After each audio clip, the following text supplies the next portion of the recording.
please state your name? Theresa Afriyie. Where were you born? I was born in Kumasi, Ghana. And what year were you born? 1962. I grew up in the university campus because my dad happened to be the university cobbler then. He was the police shoemaker at the time. Apparently, my dad's uncle was the one who gave the land, the university land, to them to build the university. And living in the campus was so wonderful with all these wonderful friends I had. There was lots of activities, like the nursery school was next. The nursery school and the secondary school was close to my dad's shop. So after school, we would go there and swing, use the nursery activities, merry-go-round, go and play the piano in the school. And so after school, we would do some visiting homes to do cleaning and, kind of brownie, do some chores for people who are not able, and that gave me lots of life skills. Your granddad is my dad's best friend, and your auntie was in my class. We started primary together. So your dad was the one who used to take me to school from secondary school from 1 till I finished. They always used to come to my dad to get, my dad used to make lovely native sandals. It was like kind of a tourist center in the university. So when all the American tourists come, instead of going to town, they would use my dad's shop because he sold cultural stuff, like nice native sandals which he made himself, and then he sold gold and stuff like that. Well, interestingly, my dad had 15 children, with 3 women. My mom was the missus, so my mom had 9 children. My father became a chief in 1960. When you become a chief, the child that comes after your installment has got this special name called Ahinkan, meaning the chief's first child. There's one princess in every chief household. Yeah.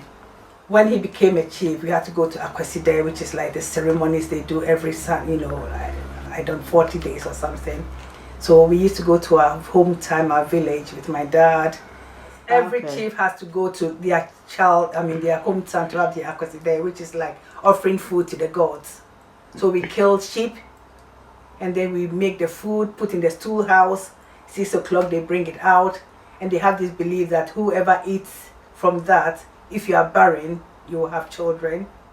It's not Christian-like, but that is the custom of being a chief. Louise Secondary School, Kumasi, and it was a Catholic school. Very good school at the time, the top school in Kumasi. So we used to have fun, like we used to have inter-schools athletics. That was when, if you don't get a chance to go, that's your life. Because in boarding school, you're not allowed out. So when we go to the inter-schools, that is when you can have your crush and, do little things to outsmart our teachers. And sometimes we do entertainment where we invite them, we do symposiums, we do debates, and we invite the schools and, obey authority, because we used to obey the bell so well. So even if we are talking to the guys and then they ring the bell, gone for dining, we would just leave them and run. And we used to have this lovely uniform, I remember it, but I didn't like green. So up to now my color is not green. It used to be a green skirt and a white blouse. We used to call it yam and kontomire. The top was white and then the green skirt, and we used to have a tie with it. But it was very smart looking, and the sisters brought us up so well that there was no gap between the rich and the poor.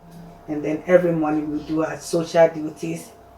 We would clean the compound, some would do the dormitory, some would do the dining room, some would do the school block. We didn't have cleaners.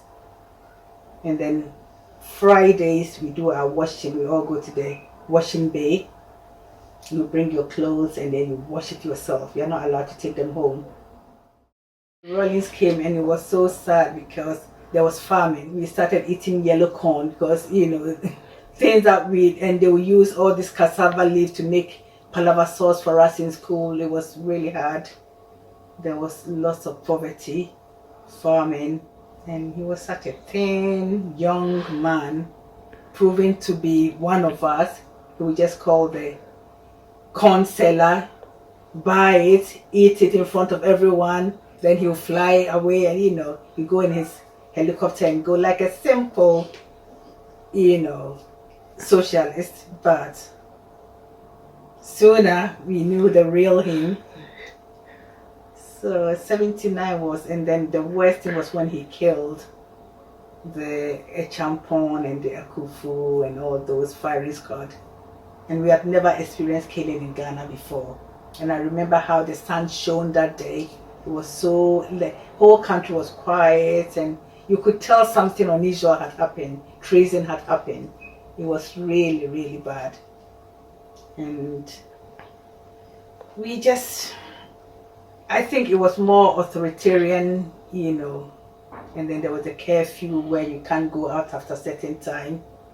It was very authoritarian. Not that we possibly liked him, but because he had the, authoritarian approach. So there was little people could do. And then he killed some prophets that I knew, that possibly I went to their church once. One of them came to hide in the estate that we lived, and they came to get him and killed me in front of KJTR, which is like the busy market area. Although it was good because it was quite there was not much crime because people knew that once you are caught, there and then you are killed. But that wasn't how Ghana, we are not used to that.